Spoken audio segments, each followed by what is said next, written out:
نحمده ونصلي ونسلم على رسوله النبي الأمين المقين الحنين الكريم الرؤوف الرحيم أما بعد فأعوذ بالله من الشيطان الرجيم بسم الله الرحمن الرحيم فخلف من بعدهم خلف أضاعوا الصلاة واتبعوا الشهوات فسوف يلقون غيا صدق اللہ مولانا العظیم۔ اللہ رب العزت کا فضل و کرم اور احسان ہے کہ جس نے اس ماہ مبارک رجب میں یوم الجمعہ کی مبارک ساعتیں نصیب فرمائی، اور تمام تعریفیں اللہ رب العزت کی کہ جس نے اس ماہ رجب میں معراج النبی صلی اللہ علیہ وآلہ وسلم جیسی شب رکھی، اور اس شب مبارک کے ذریعے ہمیں نماز جیسی عظیم نعمت نصیب فرمائی، اور تمام تعریفیں اس رب قادر کی کہ جس نے اس نماز کے ذریعے ہماری دین کی حفاظت فرمائی، اور تمام شرائط ارکان نماز اور واجبات کو جملہ حقوق کے ساتھ ادا کرنے کا حکم عطا فرمایا، اور تعریفیں اسی رب قادر کی کہ جس نے سنتوں اور مستحبات کے ساتھ اپنی نماز کو ادا کرنے پر ہمارے لیے اجر و ثواب رکھا، اور درود و سلام ہو تاجدار کائنات حضرت محمد مصطفیٰ صلی اللہ علیہ وآلہ وسلم کی ذات بابرکات پر کہ جن کے لیے اسی نماز کو اللہ رب العزت نے آنکھوں کی ٹھنڈک بنایا، یہاں تک کہ آقا علیہ الصلوۃ والسلام کا اسی نماز کے لیے ارشاد فرمانا کہ اے بلال ہمیں راحت پہنچاؤ، اور پھر سیدنا بلال رضی اللہ تعالی عنہ کا نماز کے لیے اذان دینا، اور آقا علیہ الصلوۃ والسلام کا نماز ادا فرمانا۔ حاضرین مکرم، اسی لیے شاید اسی ماہ رجب کا یہ عظیم تحفہ نماز، اس کو مومن کی معراج قرار دیا گیا ہے، ایک ایسی معراج کہ جو اسے پالے وہ خوش نصیب ہے، اور جو اس کا عادی نہ بن سکے وہ زندگی میں بدبخت ٹھہرتا ہے۔ اسی لیے دعا کرتے ہیں کہ اللہ رب العزت ہماری زندگیوں سے نماز کی غفلت کو کاملاً دور فرما دے، اور وہ لوگ جو اللہ اور اس کے رسول صلی اللہ علیہ وآلہ وسلم سے محبت کرتے ہیں، اللہ اور اس کے رسول صلی اللہ علیہ وآلہ وسلم کی عطا نماز سے محبت کرتے ہیں، اور پھر وہ لوگ جنہیں اللہ رب العزت نے نماز کا عرفان عطا فرمایا اور اس نماز کے ذریعے اپنا قرب عطا فرمایا، اللہ رب العزت ان سب سے راضی ہو جائے۔ حاضرین مکرم، آج گفتگو کے لیے میں نے جس موضوع کا انتخاب کیا وہ ابتدائی کلمات کے نتیجے میں سمجھ آ چکا ہوگا،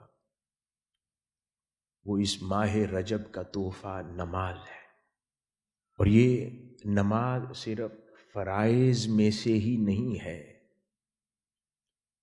بلکہ اخروی زندگی کے علاوہ اس دنیاوی زندگی میں بہت سارے مصائب و آلام کے دور ہونے کی وجہ بھی بنتی ہے، اور یہی نماز بہت سارے مصائب و آلام ملنے کی وجہ بھی بنتی ہے۔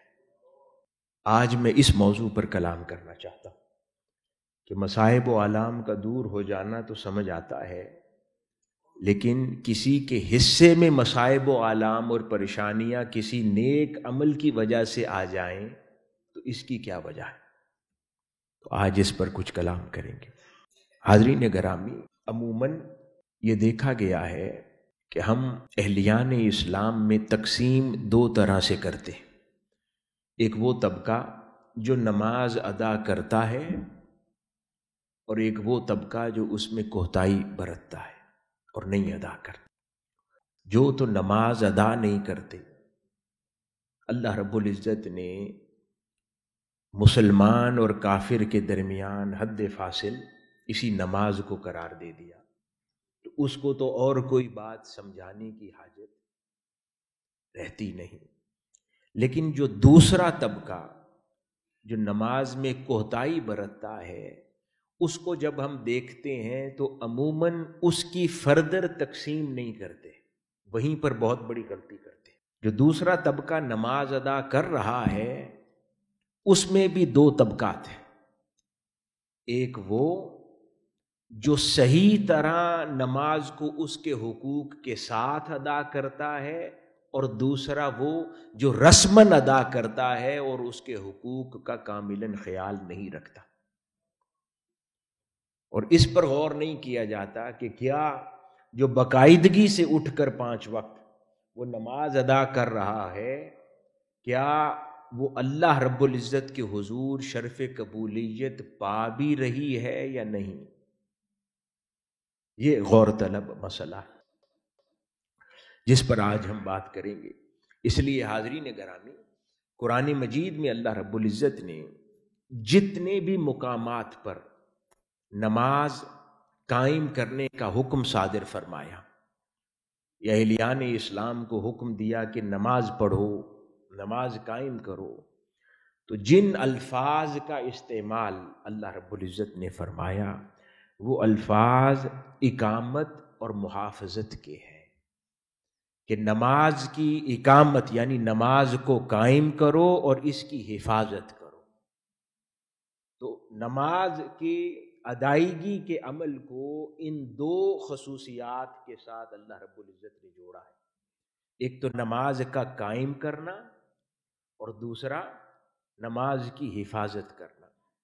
صرف ایک مقام ایسا ہے جہاں پر اللہ رب العزت نے اس کے علاوہ کچھ اور الفاظ استعمال فرمائے، جیسا کہ اللہ رب العزت قرآن مجید میں ارشاد فرماتے ہیں، اعوذ باللہ من الشیطان الرجیم، فویل للمصلین الذین هم عن صلاتهم ساہون، کہ تم ان نمازیوں کی خرابی ہے جو اپنی نماز سے بھولے ہوئے۔ اب یہاں پر بڑا غور طلب نکتہ ہے کہ اللہ پاک خطاب نمازیوں سے کر رہا ہے اور پھر کہہ رہا ہے کہ ان کے لیے خرابی ہے جو نماز سے بھولے ہوئے ہیں، کہ جب وہ پہلے نمازی ہیں تو ان سے پھر کس نماز کی پابندی کی بات کی جا رہی ہے؟ تو یہاں پر مفسرین اور علماء یہ کہتے ہیں کہ یہاں پر اللہ رب العزت توجہ مبذول کروا رہا ہے کہ خرابی ہے ان نمازیوں کے لیے جو نماز میں اس کے حقوق بھولتے ہیں،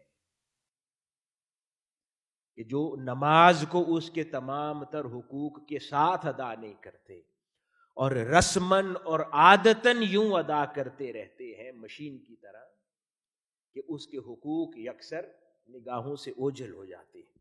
ان کے لیے اللہ رب العزت نے خرابی قرار دیا۔ اب یہ جو الفاظ دیگر تمام مقامات پر آئے کہ نماز کو قائم کرو اور نماز کی حفاظت کرو، اس حوالے سے دیگر بہت سے مفسرین اور علماء محققین وہ بیان فرماتے ہیں کہ نماز کو قائم کرنے سے مراد در حقیقت نماز کے تمام ارکان اطمینان سے ادا کرنا اور نماز کے اندر پائے جانے والے تمام افعال کو خشوع و خضوع کے ساتھ ادا کرنا نماز کو قائم کرنا ہے۔ اب ہم عموماً عوام الناس تو دور کی بات، علماء مشائخ کے اندر بھی اس عمل کی طرف دھیان بہت کم جاتا ہے، اور اکثر و بیشتر اس کے اندر کمی کا ارتکاب کر رہے ہوتے ہیں، جس کی طرف آج ہماری گفتگو متوجہ ہے۔ جمہور علماء کے نزدیک جو فرائض اور بنیادی اراکین نماز ہیں، ارکان ہیں، جس کے اندر قیام ہے، رکوع ہے، قوما ہے، سجدہ ہے، جلسہ ہے جو 2 سجدوں کے درمیان نشست ہوتی ہے، اس کے بعد پھر سجدہ ہے، تو یہ تمام ارکان تو فرائض ہیں، لیکن جس کی طرف ہماری توجہ نہیں جاتی، علماء کرام ائمہ فقہا لکھتے ہیں کہ ایک پوزیشن سے دوسری پوزیشن میں جانے کے درمیان جو دورانیہ ہے اس کے اندر اطمینان در حقیقت یہ بھی درجہ فرض کو پہنچتا ہے، اور اس کے اندر بے چینی، جلد بازی اور بے قراری در حقیقت ہمیں گناہ کا ارتکاب اسی نماز یعنی نیک عمل کے اندر کروا رہی ہے۔ اب اس کے اندر کچھ فقہا کی آراء ہے، کچھ کے ہاں یہ جو ایک رکن سے دوسرے رکن کے درمیان کا وقفہ ہے، جیسے رکوع سے جب اٹھتے ہیں تو قوما ہے، اب یہ ہمارے لیے عوام الناس کے ہاں عموماً یہ اہمیت کا حامل نہیں ہوتا، ہم تیزی سے سجدے کی طرف جاتے ہیں اور اس کی حیثیت کو ختم کر دیتے ہیں نماز میں۔ اب یہ بہت بڑا گناہ ہے، کچھ کے ہاں یہ فرض کا ترک ہے، کچھ کے ہاں یہ واجب کا ترک ہے، اور کچھ کے ہاں یہ سنت موقدہ کا ترک ہے۔ تینوں صورتوں میں اپنے اپنے درجے پر گناہ ہے۔ اسی طرح ایک سجدے سے جب اٹھ کر جلسہ کی کیفیت میں بیٹھتے ہیں، اس کے دوران اتنا کم وقفہ دیتے ہیں اور دوبارہ دوسرے سجدے کی طرف لوٹتے ہیں، یہ بھی ہم کچھ فقہا کے ہاں فرض کا ترک کرتے ہیں، کچھ کے ہاں واجب کا ترک کرتے ہیں، اور یہ اسی نیک عمل کے اندر گناہ کا ارتکاب ہو رہا ہے جس کی طرف ہماری توجہ نہیں جاتی۔ اس عمل کو تعدیل ارکان کہا جاتا ہے۔ کیا کہا جاتا ہے؟ تعدیل ارکان، یعنی کہ ہر رکن کو اور اس کے درمیان کے وہ ایک رکن سے دوسرے رکن میں منتقل ہونے کے درمیان کے وقفے سمیت ان تمام امور کو وقار، احترام اور اطمینان کے ساتھ ادا کرنا، یہ تعدیل ارکان میں سے۔ اب خود سوچئے کہ ہم میں سے کتنے لوگ نماز کو اتنے اطمینان اور وقار کے ساتھ ادا کرنے پر توجہ دیتے ہیں، جو کہ در حقیقت وہی نیک عمل گناہ کی وجہ بن جاتا ہے۔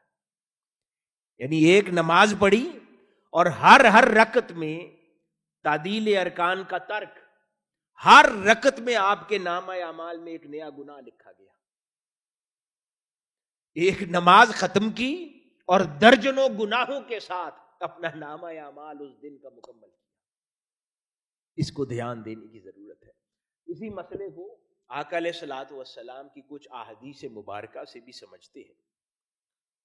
ایک حدیث مبارکہ ہے جسے سیدنا ابی ہریرہ رضی اللہ تعالی عنہ نے روایت کیا کہ رسول اللہ صلی اللہ علیہ وآلہ وسلم ایک روز مسجد نبوی میں تشریف فرما تھے کہ ایک شخص مسجد نبوی میں داخل ہوا،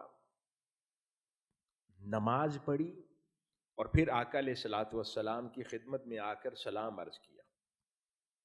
آقا علیہ الصلوۃ والسلام نے اس کے سلام کا جواب عطا فرمایا اور فرمایا کہ جاؤ، تم نے نماز درست نہیں پڑھی، پھر پڑھ کے آؤ۔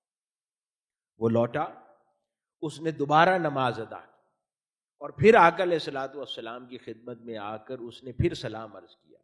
آقا علیہ الصلوۃ والسلام نے اسے سلام کا جواب عطا فرمایا اور فرمایا تم نے نماز درست نہیں پڑھی، دوبارہ نماز پڑھو۔ وہ تیسری بار پھر لوٹا، یوں جب 3 مرتبہ وہ نماز پڑھ کے دوبارہ حضور کی خدمت میں تیسری بار آیا اور آقا علیہ الصلوۃ والسلام نے یہی کلمات ارشاد فرمائے تو وہ عرض کرنے لگا، یا رسول اللہ صلی اللہ علیہ وآلہ وسلم، آپ بہتر جانتے ہیں، میں تو بس یہی نماز جانتا، پھر آپ مجھے ہدایت عطا فرما دیں، مجھے گائیڈ فرما دیں کہ کیسے ادا کروں۔ پھر آقا علیہ الصلوۃ والسلام نے ارشاد فرمایا، جب تم نماز کے لیے کھڑے ہو تکبیر کہو، پھر اتنا قرآن پڑھو جتنا آسانی سے پڑھ سکو، پھر الفاظ ہیں اطمینان سے رکوع کرو، جلد بازی نہیں، پھر رکوع سے سر اٹھا کر سیدھے کھڑے ہو جاؤ، یعنی کمر سیدھی کر لو. جب سمیع اللہ لمن حمیدہ کہو تو ایسے تیزی سے پھر سر کو زمین پر سجدے کی حالت میں نہ مارو، پھر اطمینان اور وقار کے ساتھ کھڑے ہو جاؤ اللہ کے حضور، اور پھر اطمینان سے سجدہ کرو، پھر سر اٹھا کر اطمینان سے پہلے سجدے اور دوسرے سجدے کے درمیان بیٹھو اطمینان کے ساتھ، اور پھر دوسرا سجدہ ادا کرو، اور یوں اپنی نماز کو مکمل کرو. یہ حدیث مبارکہ، یہ تعدیل ارکان ہے کہ ہر ایک رکن کے درمیان اطمینان، اعتدال اور وقار کے ساتھ، جس میں حسن ہو، جلد بازی نہ ہو، اللہ رب العزت کے حضور کھڑا ہونا ہے اس میں ایک وقار ہو، اطمینان ہو، سکون ہو، دل جمی ہو، اس ہر رکن کو پراپر ٹائم دے کر نماز کو ادا کرنا. یہ آقا علیہ الصلوۃ والسلام کے نزدیک نماز تھی. اگر اس کے سوا تھا تو آقا علیہ الصلوۃ والسلام نے اس کی نماز کو ریپیٹ کروایا. اور جو الفاظ ہیں کہ پھر رکوع سے سر اٹھا کر سیدھے کھڑے ہو جاؤ، اس کے تحت ائمہ فقہا کی رائے ہے، وہ یہ دلیل دیتے ہیں کہ اس سے تعدیل ارکان واجب ثابت ہوتی ہے، یعنی کہ یہ مستحب عمل نہیں ہے، اس کو چھوڑنا گناہ کی سرزد کی وجہ بن جاتا ہے. اسی طرح ایک اور حدیث مبارکہ ہے، سیدنا انس رضی اللہ تعالیٰ عنہ سے مروی ہے کہ رسول اللہ صلی اللہ علیہ وآلہ وسلم نے ارشاد فرمایا، اسے صحیح بخاری شریف میں نقل کیا گیا کہ رکوع اور سجود کو پورے طور پر ادا کیا کرو، اور رکوع اور سجود کی پورے طور پر ادائیگی میں صرف اطمینان کے ساتھ ہی کی جا سکتی ہے. لہٰذا اس حدیث پاک سے نماز میں ہر رکن کی ادائیگی میں اطمینان کا پایا جانا یہ درجہ واجب کو پہنچتا ہے. اسی طرح ایک اور حدیث مبارکہ ہے، حضور نبی اکرم صلی اللہ علیہ وآلہ وسلم نے ایک شخص کو دیکھا کہ جو نماز میں رکوع مکمل طور پر ادا نہیں کر رہا تھا، اور سجدے میں کوے کی چونچ کی طرح ٹچ کر کے اٹھاتا تھا. یہ حدیث کے الفاظ ہیں.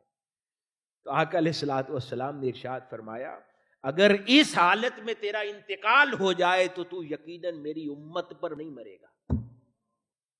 جس طرح تو کوے کی چونچ کی طرح ٹھونگے مار کر سجدہ کر کے اٹھتا ہے، پھر تیزی سے سجدہ کرتا ہے، اس حالت میں مر گیا تو تو میری امت پر نہیں مرے گا. اتنی زیادہ اس مسئلے کی اہمیت ہے، اور جس کو ہم نماز میں توجہ نہیں دیتے، اس کے اندر اطمینان کا اور وقار کا پایا جانا کتنا ضروری ہے. اسی طرح حضرت سیدنا زید بن وہب رحمۃ اللہ علیہ نے حضرت سیدنا حذیفہ رضی اللہ تعالیٰ عنہ سے روایت کیا کہ ایک شخص کو دیکھا کہ وہ رکوع و سجود کو پورے طور پر ادا نہیں کر رہا، تو حضرت حذیفہ نے ارشاد فرمایا کہ تم نے درست نماز نہیں پڑھی. اگر تم اس طرح نماز پڑھتے ہو اور اس حال میں مر گئے تو یقیناً آقا علیہ الصلوۃ والسلام کی سنت کے مطابق زندگی پر موت نہیں ملے گی.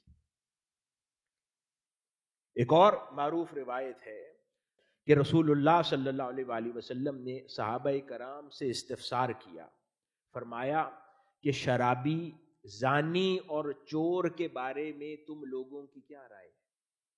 3 چیزیں بیان فرمائی کہ شرابی، زانی اور چور کے بارے میں تم لوگوں کی کیا رائے ہے. اچھا، یہ واقعہ ان تینوں چیز کے حوالے سے، ان تینوں امور کے حوالے سے قرآن مجید میں احکامات کے نزول سے پہلے کا ہے. صحابہ کرام کی مجلس میں ہے، آقا علیہ الصلوۃ والسلام نے پوچھا کہ شرابی، زانی اور چور کے بارے میں تمہاری کیا رائے ہے؟ تو صحابہ کرام نے عرض کیا، یا رسول اللہ صلی اللہ علیہ وآلہ وسلم، اللہ اور اس کا رسول بہتر جانتے ہیں. تو آقا علیہ الصلوۃ والسلام نے فرمایا، یہ تینوں بڑے سخت گناہ ہیں اور ان پر سزا ہے، مگر سب سے بدتر چور وہ ہے جو نماز کا چور ہے. سب سے بدتر یعنی شرابی، زانی اور چور جو مال اسباب چراتا ہے، اس سے بڑا چور وہ ہے جو نماز کا چور ہے. تو صحابہ کرام نے عرض کیا، یا رسول اللہ صلی اللہ علیہ وآلہ وسلم، نماز کے چور سے کیا مراد؟ آقا علیہ الصلوۃ والسلام نے فرمایا کہ نماز میں چوری وہ کرتا ہے کہ جو رکوع اور سجود مکمل طریقے سے ادا نہیں کرتا.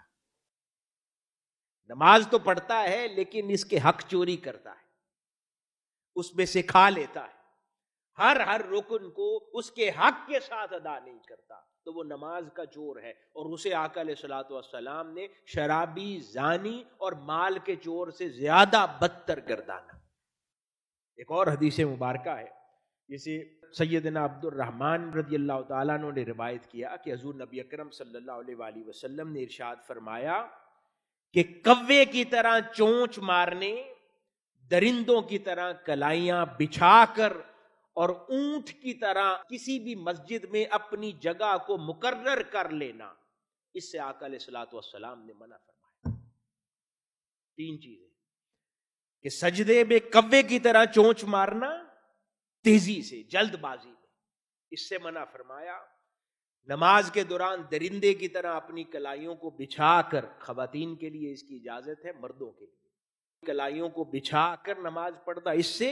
اور تیسری چیز فرمایا کہ مسجد کے اندر اپنا ایک خاص مقام مقرر کر لینا اور ہر بار وہیں پر جا کر بیٹھنا اور اس عمل پر اصرار کرنا. آقا علیہ الصلوۃ والسلام نے ان کے لیے سخت وعید اور گناہ کی علامت بیان فرمائی کہ یہ گناہ ہے, اللہ کا گھر ہے, کسی ایک مقام پر قبضہ بنانا اور اس پر اصرار جمانا, اس سے سخت منع فرمایا. اسی طرح ایک اور روایت میں حضرت سیدنا علی بن شیبان رضی اللہ تعالیٰ عنہ سے روایت ہے کہ حضور نبی اکرم صلی اللہ علیہ وآلہ وسلم کی بارگاہ میں حاضر ہوا اور چلتے چلتے آپ کی بارگاہ میں پہنچا, یہاں تک کہ آپ کے ہاتھ پر بیعت اسلام کی, بیعت مسلمان ہوا. اور پھر نماز کا وقت تھا, آقا علیہ الصلوۃ والسلام کی اقتداء میں نماز میں حاضر ہو گیا, کھڑا ہو گیا. دوران نماز آپ کے پیچھے ایک شخص کھڑا تھا, بظاہر آپ نہیں دیکھ رہے تھے, لیکن جب آپ نے نماز ختم فرمائی تو اس کی نماز کی تمام تر ادا ملاحظہ فرما چکے تھے. تو آپ مڑے اور فرمایا کہ رکوع اور سجدے میں اپنی پشت کو سیدھی رکھا کرو. جب آپ نے نماز مکمل فرمائی تو یہ فرمایا, اے گروہ مسلمین, جو شخص رکوع اور سجود کے بعد قوما اور جلسہ میں اپنی پیٹھ سیدھی نہیں کرتا, اس کی کوئی نماز نہیں. آقا علیہ الصلوۃ والسلام نے فرمایا, یعنی جب آپ نے سمیع اللہ لمن حمیدہ کہا تو پھر اس کے بعد تھوڑی دیر کھڑے ہو جائیں, اور پھر ہم تو ربنا لک الحمد جو ہے وہ موومنٹ کے دوران کہتے ہیں, سجدے میں جاتے ہوئے, تو پھر تکبیر کب کہنی ہے, جبکہ اس کا اصل محل جو ہے وہ مکمل اپنی کمر کو سیدھا کھڑا کر کے ربنا لک الحمد اللہ کے حضور پھر کہا جائے, اور پھر اگلی رکن میں داخل ہوتے ہوئے اس دوران پھر تکبیر کہی جائے, وہ اس کا صحیح مقام ہے. اور سمیع اللہ لمن حمیدہ جو ہے وہ رکوع سے قوما کی حالت کی طرف لوٹتے ہوئے اس وقت, اس دوران اس کا کہا جانا, یہ اس کا صحیح محل ہے. تو جب ان تمام اذکار کو اس کے اپنے محل سے ہٹا دیتے ہیں تو یہ اللہ رب العزت کے حضور گناہ ہے. کچھ ائمہ کے نزدیک فرض کا ترک ہے, کچھ کے نزدیک واجب کا ترک ہے, کچھ کے نزدیک سنت مؤکدہ کا ترک ہے, لیکن نتیجتاً یہ گناہ کی ہی علامات ہے جس پر آقا علیہ الصلوۃ والسلام نے فرمایا اس کی کوئی نماز نہیں. اسی طرح ایک اور حدیث مبارکہ ہے, حضرت سیدنا طلق بن علی رضی اللہ تعالیٰ عنہ بیان فرماتے ہیں کہ رسول اللہ صلی اللہ علیہ وآلہ وسلم نے ارشاد فرمایا, اللہ تعالیٰ اس بندے کی نماز کی طرف نظر نہیں فرماتا جس میں وہ رکوع اور سجود کے درمیان قوما اور جلسہ میں اپنی پشت سیدھی نہیں کرتا. یعنی کہ ایک سجدے سے اٹھے تو اس کے بعد پھر اطمینان کے ساتھ کچھ دیر بیٹھ کر پھر دوسرے سجدے میں جایا جائے, کمر کو سیدھا کیا جائے.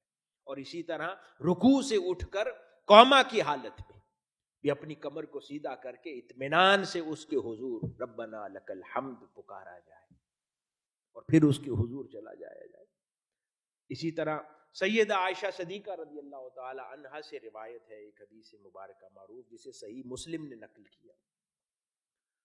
آپ فرماتی ہیں کہ رسول اللہ صلی اللہ علیہ وآلہ وسلم نماز تکبیر تحریمہ سے اور قرات کا آغاز الحمدللہ رب العالمین سے شروع فرماتے، اور جب رکوع کرتے تو سر مبارک نہ اونچا رکھتے نہ نیچے زیادہ جھکاتے، یعنی متوسط رہتے، اور جب رکوع سے سر اٹھاتے تو اس وقت سجدہ نہ کرتے جب تک سیدھے کھڑے نہ ہو جاتے، اور جب ایک سجدے سے سر اٹھاتے تو اس وقت تک دوسرا سجدہ نہ کرتے جب تک سیدھے نہ بیٹھ جاتے. تیزی سے اٹھ کر جو کام ہم کرتے ہیں نماز کے ساتھ، وہ آقا علیہ الصلوۃ والسلام کی بارگاہ میں نماز نہیں ہے. اسی لیے سیدنا ابی ہریرہ رضی اللہ تعالیٰ عنہ نے ارشاد فرمایا کہ آدمی 60 سال تک نمازیں پڑھتا رہتا ہے مگر اس کی کوئی نماز قبول نہیں ہوتی. شاید وہ رکوع تو پورا ادا کرتا ہے لیکن سجدہ پورا نہ کرتا ہو، یا سجدہ پورا کرتا ہے مگر رکوع پورا نہ کرتا ہو، جس کی وجہ سے اس کی نمازیں رد ہوتی رہتی ہیں. شاید یہی وجہ ہے کہ قرآن مجید نے نماز کی خصوصیات میں سے یہ بھی بیان کیا کہ یہ ہمیں فحش کاموں سے روکتی ہے لیکن ہماری نماز ہمیں نہیں روکتی. شاید اللہ رب العزت کے حضور ہماری نماز قبولیت کے درجے کو نہیں پہنچتی جو ہمارے لیے فحش اور برے کاموں سے روکنے کا سامان کر سکے. سیدنا عمر بن الخطاب رضی اللہ تعالی عنہ ارشاد فرماتے ہیں کہ ہر نمازی کے دائیں اور بائیں ایک فرشتہ ہوتا ہے، تو اگر وہ نماز پوری طور پر ادا کرتا ہے تو وہ دونوں فرشتے اس کی نماز اوپر اللہ کے حضور پیش کر دیتے ہیں، اور اگر وہ اس کو ٹھیک طریقے سے ادا نہیں کرتا تو وہ اس کی نماز اس کے منہ پر لوٹا دیتے ہیں، مار دیتے ہیں. یہ سیدنا عمر بن الخطاب رضی اللہ تعالیٰ عنہ کے الفاظ ہیں. اسی طرح سیدنا ابی ہریرہ رضی اللہ تعالیٰ عنہ بیان کرتے ہیں کہ رسول اللہ صلی اللہ علیہ وآلہ وسلم نے ہمیں ظہر کی نماز پڑھائی. اب اس میں ایک اور بڑی خوبصورت شان ہے آقا علیہ الصلوۃ والسلام کی. جب آپ نے سلام پھیرا تو آخری صف میں موجود ایک شخص کو آواز دے کر ارشاد فرمایا، اے فلاں کیا اللہ سے نہیں ڈرتے؟ قربان جائیں آقا علیہ الصلوۃ والسلام کی اس علم غیب پر کہ آپ نماز ادا فرما رہے ہیں اور پچھلی صف میں ہی نہیں بلکہ آخری صف میں ایک شخص کھڑا ہے. نماز ختم کرنے کے بعد ارشاد فرماتے ہیں، اے فلاں کیا اللہ سے نہیں ڈرتے؟ کیا نہیں دیکھتے کہ تم نماز کیسے پڑھ رہے ہو؟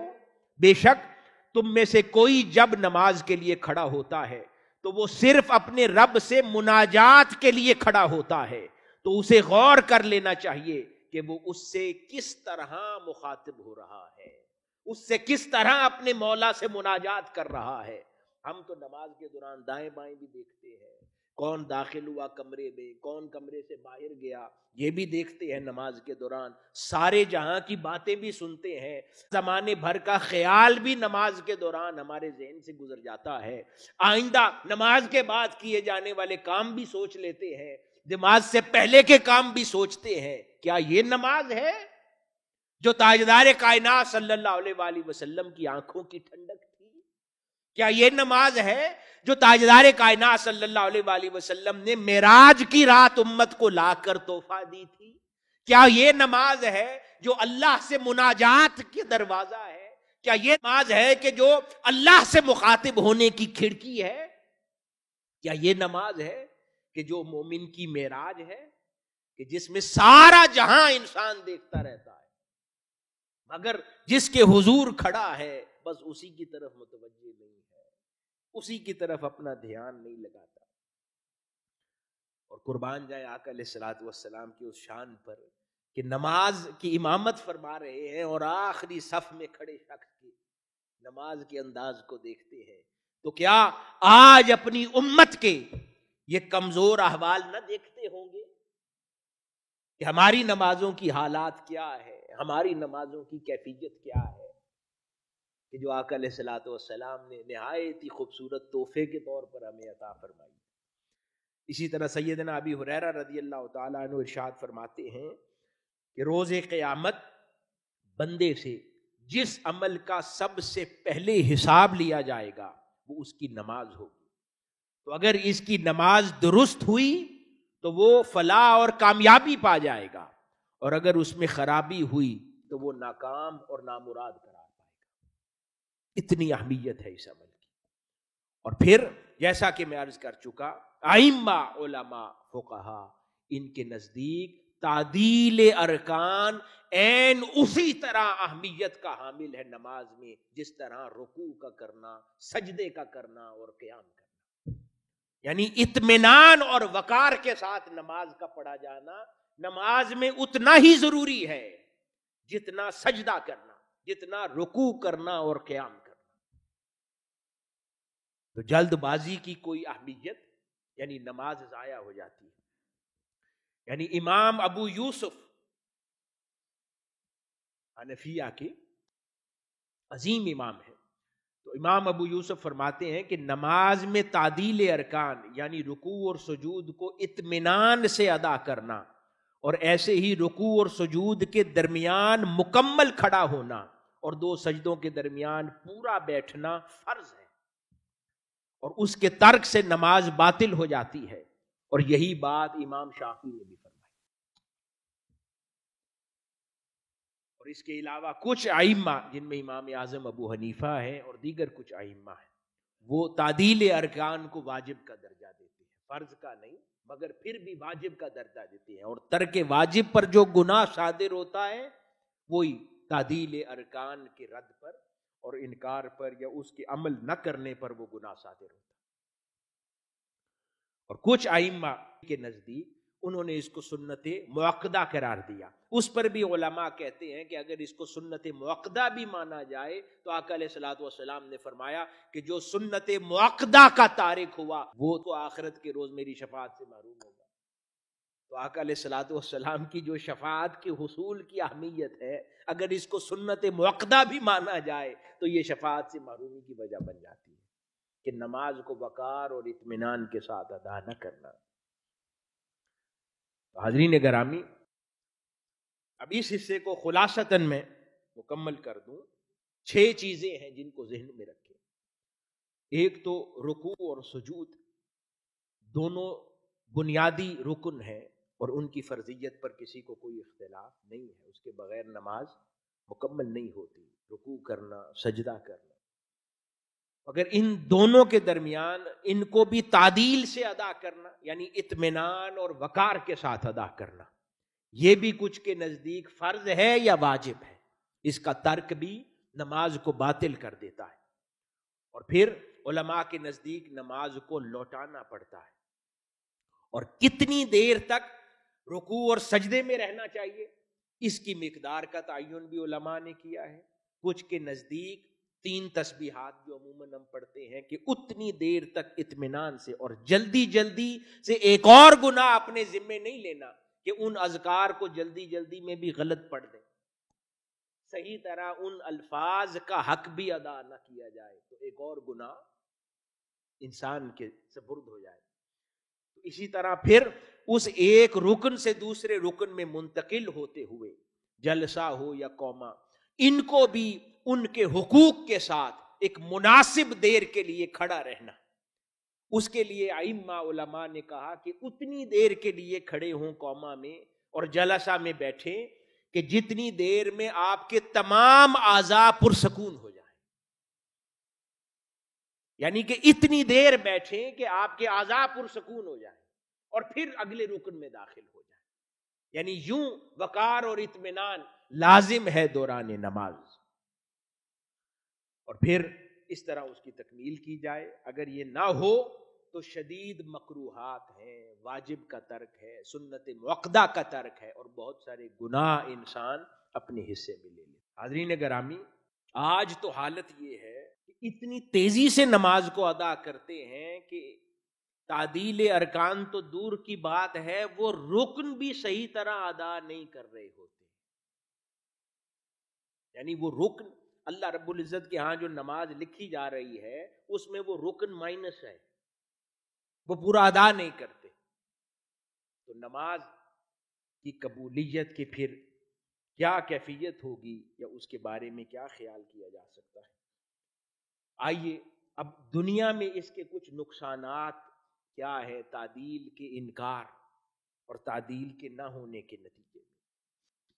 ائمہ بزرگان دین اور بالخصوص حضرت ملا علی قاری رحمۃ اللہ علیہ وہ بیان فرماتے ہیں کہ نماز کے ارکان تعدیل یعنی سکون اور تعظیم کے ساتھ ادا کرنے سے رزق کے حلال میں کشادگی ہوتی ہے، یعنی اطمینان کے ساتھ اور وقار کے ساتھ اور شائستگی کے ساتھ آرام آرام سے نماز اور اس کے تمام ارکان ادا کرنے سے اللہ رب العزت رزق کے حلال میں کشادگی عطا فرماتا ہے۔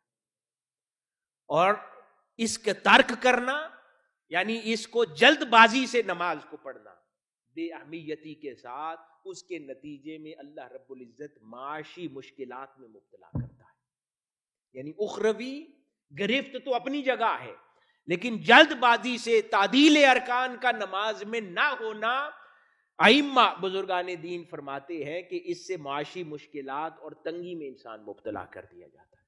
پھر آگے ارشاد فرماتے ہیں کہ علماء فضلاء اور مشائخ جو لوگ دیندار ہونے کے دعوے دار ہوں، اگر ان کی نماز میں تعدیل ارکان نہ پائی جائے تو وہ فرماتے ہیں کہ امت محمدی صلی اللہ علیہ وآلہ وسلم کے دلوں سے اللہ پاک ان کی عزتیں نکال دیتا ہے۔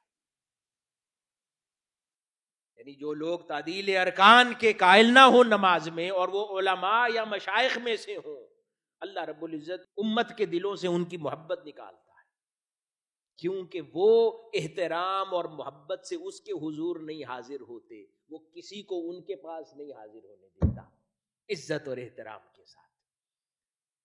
جو اس کے ساتھ بندگی اور خشوع و خضوع کی کیفیات کے ساتھ مگن ہو کر گم ہو کر عشق و محبت کی کیفیات کے ساتھ جو اس کے حضور کھڑا ہوتا ہے، اللہ پاک امت محمدی میں سے سینکڑوں ہزاروں لوگوں کو اس کی طرف متوجہ فرماتا ہے، اور جو بے توجہی کے ساتھ اس کے حضور کھڑا ہوتا ہے اللہ پاک امت محمدی کو بھی اس کی طرف سے اس کے رخ پھیر دیتا ہے۔ بدقسمتی سے آج حالت تو یہ ہو گئی ہے کہ جو تعدیل ارکان نماز میں کرنا چاہے، اتنی دنیا کا فتنہ سر چڑھ چکا ہے کہ اسے ریاکار بولا جاتا ہے، کہ جو خشوع و خضوع سے آنکھیں بند کر کے ٹھہر ٹھہر کے نماز پڑھ رہا ہو، سکون سے قیام کرتا ہو، سکون سے رکوع اور سجود کرتا ہو، ان کے درمیان بھی مناسب وقفہ دے کر ہر رکن کو اس کے حق کے ساتھ ادا کرتا ہو، دیکھنے والا اسے ریاکار کہتا ہے، جبکہ یہ فرائض میں سے ہے، وہ فرض ادا کر رہا ہے، اگر یہ نہیں کرے گا تو اس کی نماز نہیں ہوگی۔ یہ بدقسمتی سے آج یہ دور ایسا آ گیا ہے کہ جو صحیح کام کرے اسے ریاکار کہا جائے، اور جو اس کو غلط طریقے سے الٹے طریقے سے اس عمل کو انجام دے تو وہ لوگوں کی نظر میں درست سمجھا جائے۔ ایک اور چیز علماء کرام بیان کرتے ہیں کہ جو آدمی نماز میں، اب اس کے اوپر کوئی شرعی حکم نہیں ہے، علماء نے اپنی کیفیت بیان کی، وہ کہتے ہیں کہ جو آدمی تعدیل ارکان کے ساتھ نماز ادا نہیں کرتا، علماء اپنی نظر میں اس کی گواہی قبول نہیں کرتے کہ وہ گناہ پر مصر ہے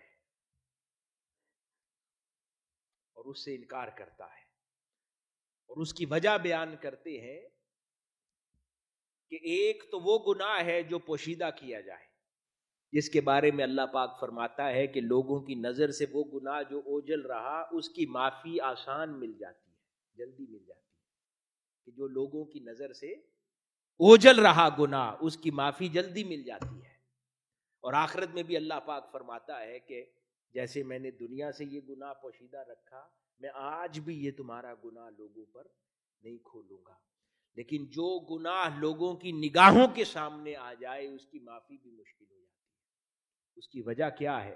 ٹھیک دنیا میں بھی ایسا ہی ہے، دنیا بھی جو عمل ان کی آنکھوں کے سامنے آ جائے پھر وہ کہاں چھوڑتی ہے، اور جو پوشیدہ رہ جائے وہ دنیا بھول جاتی ہے۔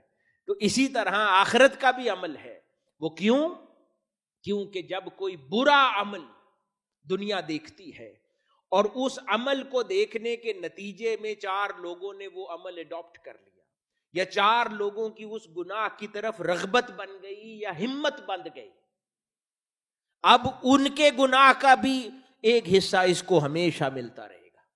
جتنے لوگ وہ گناہ کریں گے، وہ بری عادت، وہ برا عمل جس کی بنیاد کسی شخص نے ڈالی، قیامت تک اب وہ جب تک برا عمل ہوتا رہے گا اس کا گناہ بھی اس کو ملتا رہے گا، اسے جان خلاصی نہیں ہوگی. احادیث مبارکہ ایسے ہی کہ جیسے کسی نے حضور کی امت میں کوئی نیک کام کی عادت یا ابتدا کی، اب جتنے لوگ اس پر عمل کریں گے اس کو بھی اس کا ایک اجر کا حصہ ہمیشہ شیئر جاتا رہے گا. اسی طرح جس نے کسی کو برے کام کی عادت ڈالی اور جب تک اب لوگ اس برائی پر عمل کرتے رہیں گے اس کو بھی اس گناہ کے عمل کا ایک حصہ جاتا رہے گا، چاہے خود تائب بھی ہو چکا. جب تک وہ گناہ جاری رہے گا اس کی جان نہیں چھوٹے گی. تو حاضرین گرامی، اسی طرح ائمہ علماء بیان کرتے ہیں کہ جب آپ عالم دین ہو کر یا علم دین یا دین کی تنظیم و تحریک سے تعلق رکھ کر اگر تعدیل ارکان نہیں کرتے اور بے توجہی کے ساتھ نماز کو ادا کرتے ہیں اور آپ کو دیکھنے والے شخص نے یہ سمجھا کہ یہ تو اچھا بھلا دیندار آدمی ہے، یہ تو دین کو سمجھتا ہے، اس کی نماز تو ٹھیک ہوگی، اور وہ آپ کو دیکھ کر اگر اب تعدیل ارکان کا تارک ہوا تو وہ اب گناہ جو وہ ساری زندگی ہر نماز میں ہر روز گناہ کرے گا اس کا ایک حصہ آپ کو ملتا رہے گا. اس لیے اور بھی یہ اہمیت کا حامل اور ذمہ داری بن جاتی ہے کہ انسان جو دین کا نمائندہ بن کر دنیا میں گھوم رہا ہے وہ اپنے اعمال کو اتنا اجلا اور ستھرا کر لے، کیونکہ لوگ اسے دیکھ کر دین کی عادات اور دین کی باتیں سیکھ رہے ہیں. اگر اس کے عمل میں کمزوری ہوگی تو نتیجتاً ان کے عمل کے گناہ بھی اس کے حصے میں ڈال دیے جائیں گے. اسی طرح علماء بیان کرتے ہیں کہ یہ صرف فرائض نماز کے ساتھ نہیں ہے، یہ نفل نماز کے ساتھ بھی تعدیل ارکان کا عمل ہے. یعنی اگر آپ نفل نماز جلد بازی میں پڑھتے ہیں اور تعدیل ارکان کا خیال نہیں رکھا گیا تو وہ بھی لوٹانی پڑے گی. اگر نہیں لوٹائیں گے تو آپ نے اضافی ثواب کے لیے جو نفل پڑے وہ اضافی گناہ کی وجہ بن گئے. علماء کہتے ہیں اس سے بہتر تھا کہ نہ پڑھتے، 4 پڑھتے مگر سکون سے پڑھتے، 100 پڑھے اور ہر رکعت میں 2 گناہ سمیٹے، تو اس سے بہتر تھا 4 پڑھتے، اطمینان سے پڑھتے اور سکون سے پڑھتے، تاکہ اللہ رب العزت کی بارگاہ میں شرف قبولیت پاتے. ہم نے عدد بڑھایا، یہ نہیں سوچا کہ یہ ہمارے گناہوں کا عدد بڑھ رہا ہے. یہ علماء کے نزدیک کیونکہ اگر آپ نے 4 نفل پڑھے، عموماً پورے دن میں انسان جتنے فرض پڑھتا ہے اس کے بعد سنتیں ادا کرتا ہے، واجبات ادا کرتا ہے، تو ٹوٹل عدد کر لیا جائے تو کم و بیش 32 رکعتیں بنتی ہیں. جو انسان دن میں اضافی نوافل نکال بھی دیے جائے تو 32 ضروری رکعتیں انسان دن میں ادا کرتا ہے. اور ہر رکعت کے اندر ایک قوما بھی ہے اور ایک جلسہ بھی ہے، اور اس کو بے توجہی کے ساتھ اگر ادا کرے تو ہر دن سے 64 گناہ اکٹھے کرتا ہے. اور اگر پھر وہ جو ارکان ہیں جس میں سجدہ بھی ہے اور رکوع بھی ہے، اگر وہ بھی مکمل ادا نہیں کرتا تو 128 گناہ اکٹھے کرتا ہے. اور پھر اس نماز کو اگر لوٹاتا نہیں ہے تو وہ گناہ بھی سمیٹ لیے جاتے ہیں، اور اس کے بعد اس گناہ کو سرزد کرنا اور اس پر اصرار کا الگ سے گناہ اس کے نامہ اعمال میں لکھا جاتا ہے. ان تمام اعمال اور گناہوں کو اگر جمع کر لیا جائے تو ایک دن میں صرف ان نمازوں کو بے اطمینانی کے ساتھ ادا کرنے کے نتیجے میں 396 گناہ اکٹھے کرتا ہے.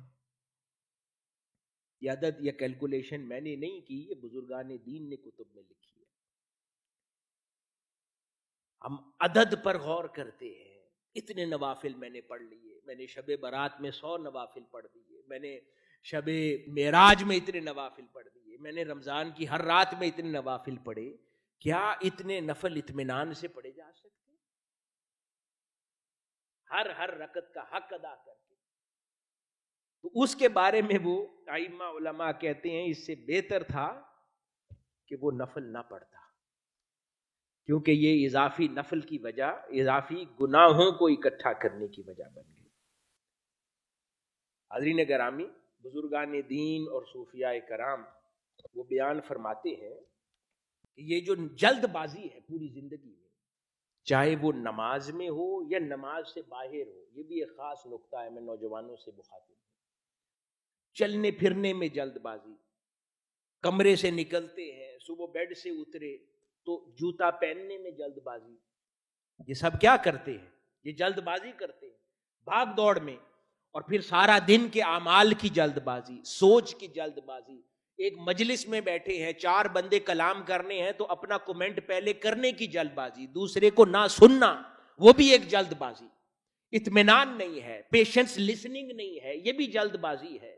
اپنی اظہار رائے میں جلد بازی، ایکشنز میں، چیزوں میں جلد بازی. فرماتے ہیں کہ یہ جلد بازی عمل شیطان ہے، یعنی یہ شیطان کی طرف سے آتی ہے، اور اطمینان اور وقار یہ رحمان کی طرف سے. جلد بازی شیطان کی طرف سے ہے اور اطمینان اور وقار رحمان کی طرف سے ہے. چلنے میں اطمینان ہو، اٹھنے بیٹھنے میں ایک وقار ہو، متانت ہو. صبح اٹھنے سے واپس رات سونے تک آپ کے چلنے پھرنے اور پوری شخصیت میں ایک وقار اور اطمینان کی سی کیفیت ہو. آپ کے کلام میں ایک وقار اور اطمینان ہو. آپ کا رائے دینا، آپ کا دیکھنا، آپ کا اٹھنا بیٹھنا، ہر شے اطمینان سے مزین ہو، وقار سے مزین ہو. یہ رحمانی رنگ ہے، جلد بازی شیطانی رنگ ہے. اور یہی کیفیات ہمیں نماز میں مل جاتی ہے. نماز کو بھی اسی جلد بازی کے ساتھ پڑھتے ہیں. اسی وجہ سے آپ کسی اللہ والے کو کبھی نہیں دیکھیں گے وہ ایسے بھاگتے دوڑتے کچھ کرتا پھرتا. ان کے اٹھنے بیٹھنے میں ایک وقار اور متانت نظر آئے گی، ان کے چلنے پھرنے میں ایک وقار اور متانت نظر آتی ہے، ان کے بولنے میں وقار اور متانت نظر آتی ہے. وہ کیا ہے؟ وہ شخصیت کی سنجیدگی، وہ وقار، وہ متانت، یہ دین ہے. یہ اللہ کی طرف سے ہے جو وہ اپنے بندوں کو بہت دیتا ہے. اور جن کی زندگی اور شخصیت کے اندر وقار، متانت، اطمینان اور روب نظر نہ آئے تو اسے کہے یہ بندہ تو بن گیا ہے، خدا کا بندہ نہیں بنا ابھی. اس کو حاصل کرنا، اس تک پہنچنا، اس راہ پہ چلنا، یہ در حقیقت یہ رحمانی راہ کا سفر ہے. اور اسی جلد بازی کے اندر پھر انسان تلاوت میں بھی غلطی کرتا ہے، نماز میں اذکار جو مختلف ارکان کے دوران ادا کرنے ہیں ان میں بھی غلطی کرتا ہے، یہاں تک کہ دوران جماعت امام سے پہلے سجدے میں ہوتا ہے، امام سے پہلے رکوع کرتا ہے. آقا علیہ الصلوۃ والسلام نے فرمایا وہ نماز سے نکل گیا. یہ امام اقتداء کے لیے بنایا گیا ہے، اس کو فالو کرو، امام سے پہلے کوئی عمل نہ کرو. حاضرین گرامی، یہ ہماری نماز کی کیفیات ہے. اور وہ جو اللہ والے جن کو اللہ رب العزت نے اپنے دید کا شوق عطا کر دیا تھا، وقار اور اطمینان عطا کر دیا تھا، اپنی محبت کی تڑپ عطا کر دی تھی، ان کی نماز کیسی ہوتی تھی؟ حضرت عامر بن عبداللہ رضی اللہ تعالیٰ عنہ جلیل القدر بزرگان دین میں سے ہوئے ہیں. ان کی نماز کے خشوع و خضوع کی لوگ مثال دیا کرتے تھے. ان کی کیفیت یہ ہوتی کہ جب وہ نماز میں کھڑے ہوتے، آنکھیں بند کر کے اللہ کے حضور حاضر ہوتے، تو گھر میں بچے کبھی دف بجا رہے ہوتے، کبھی ملنے والے آتے، ان کو کچھ خبر نہ ہوتی کہ کون آیا، کون گیا اور کس نے دف بجائی. ان سے کبھی ایک روز کسی نے پوچھا کہ جب اتنا گم ہو کر اللہ کے حضور نماز میں کھڑے ہوتے ہیں تو کیا سوچتے ہیں؟ کہنے لگے میں تو بس یہی بات سوچتا ہوں کہ 2 گھروں میں سے کسی ایک گھر کی طرف لوٹنا ہے. دو گھروں میں سے کسی ایک گھر کی طرف لوٹنا ہے، وہی میری منزل ہے۔ تو پھر آگے فرمانے لگے کہ دنیا کی امور کا کوئی خیال میرے دل میں نہیں آتا نماز کے دوران، یعنی میں پسند کرتا ہوں کہ مجھ پر تیروں سے حملہ ہو جائے، میری جان لے لی جائے، اس سے پہلے کہ میں دوران نماز دنیا کی کسی بات کے بارے میں سوچوں۔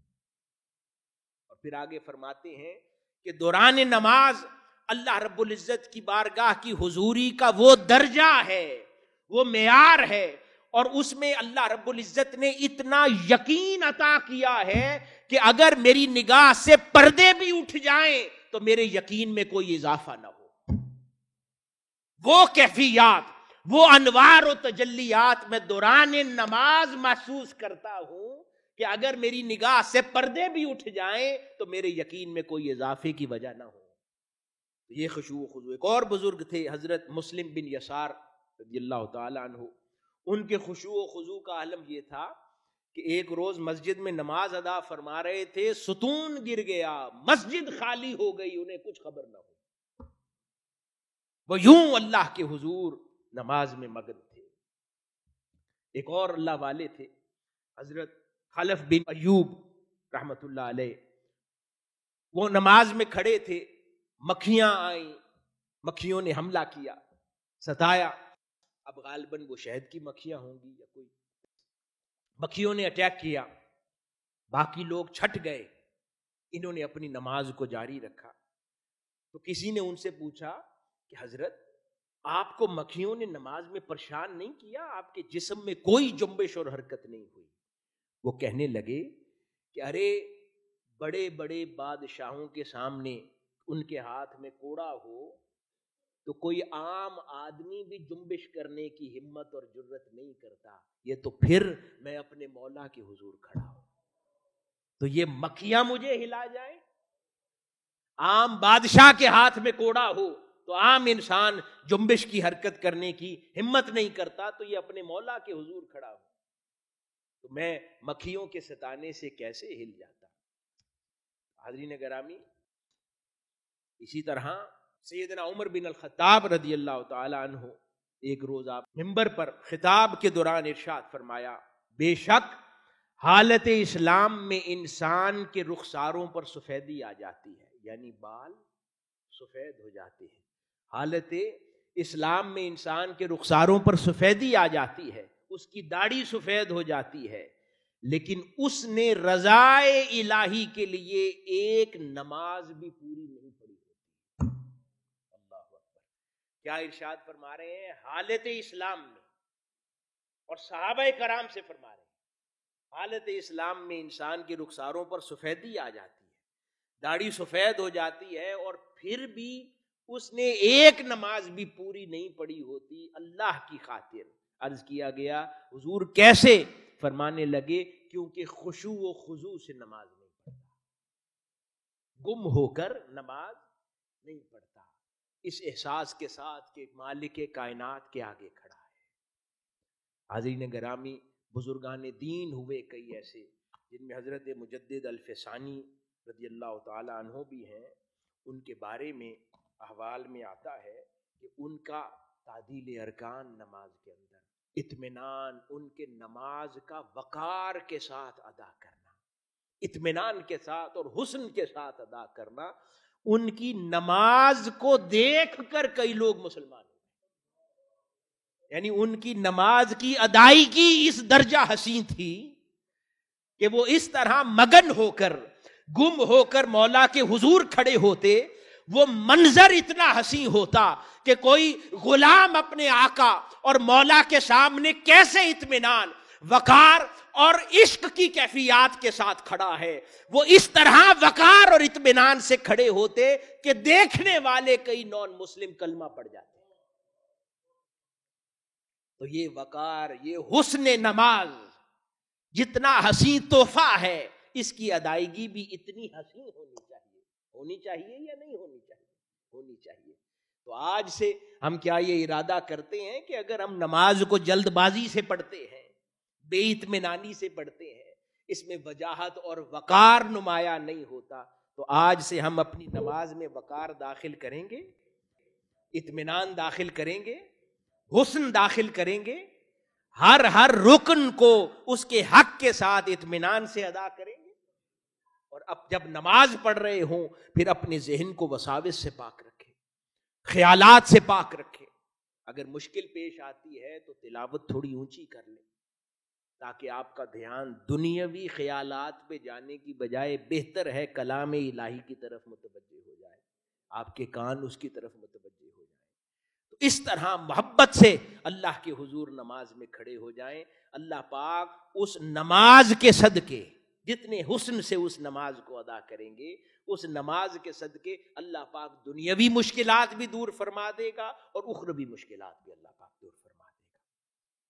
اللہ پاک ہم سب پر اپنا فضل و کرم فرمائے اور جو باتیں ہم نے کی ہیں ان پر ہمیں خود بھی عمل پیرا ہمیشہ رہنے کی توفیق عطا فرمائے.